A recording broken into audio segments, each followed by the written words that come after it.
A mere 8 months ago, this sightly patch of weeds was home to the one thing that helped our family get through the pandemic. Stick around and see how I give our backyard its dignity back.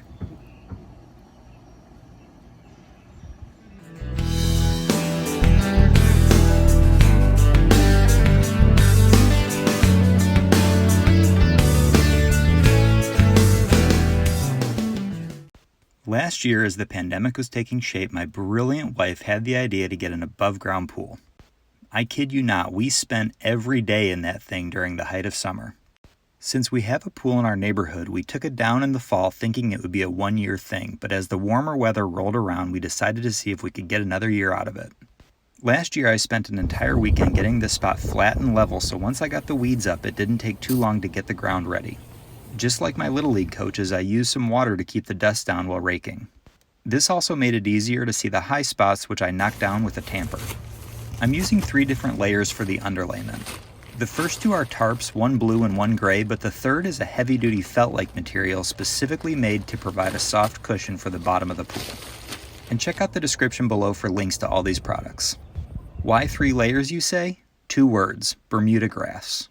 This stuff grows like crazy here in Tennessee and has no problem creeping under the pool, even under all that water weight.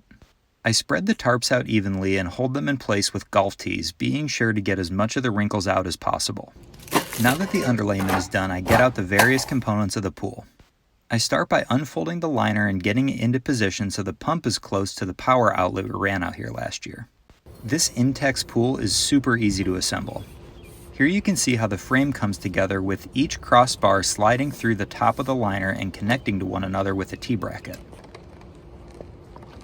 Then I just worked my way around the pool, connecting each crossbar to one another with the T-brackets, and in the end I had a giant pentadecagon.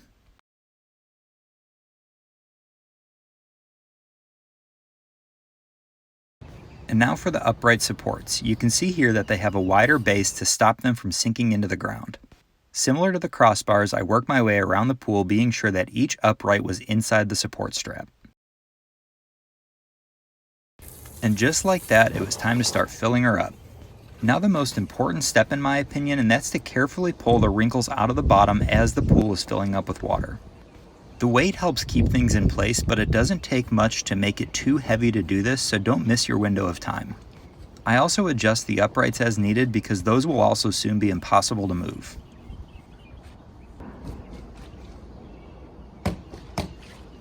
And that's about all the time I had for that day, so I shut the water off and headed in for the night, but here I am the next morning getting things going again, and you can see I've got about 8 inches of water in the pool at this point.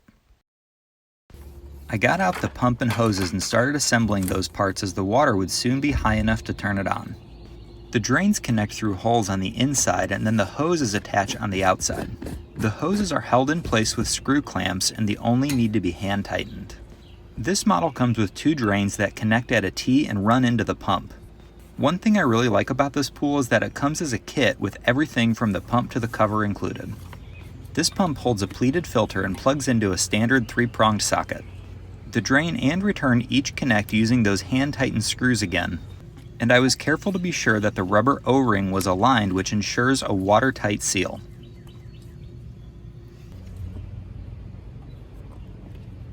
The return then attaches the same way as the drain. The pump is primed by loosening a screw which releases the air and allows the canister to fill with water. And now that the water was high enough, I could plug the pump into that outlet I talked about earlier. Ah, sweet success. With the pump running, I was ready to add the chemicals.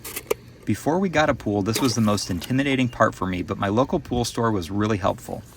They tested my water and gave me the exact chemicals I needed, which I like to dissolve in water first instead of pouring them right into the pool. I'm not sure why, I just do. And if this is your first time checking out one of my videos, this is mostly a woodworking channel, but I do a lot of DIY and other stuff around the house, so go ahead and subscribe if you want to see other videos like this. Lastly, I'll add the ladder and we are ready for summer. Thank you all so much for watching.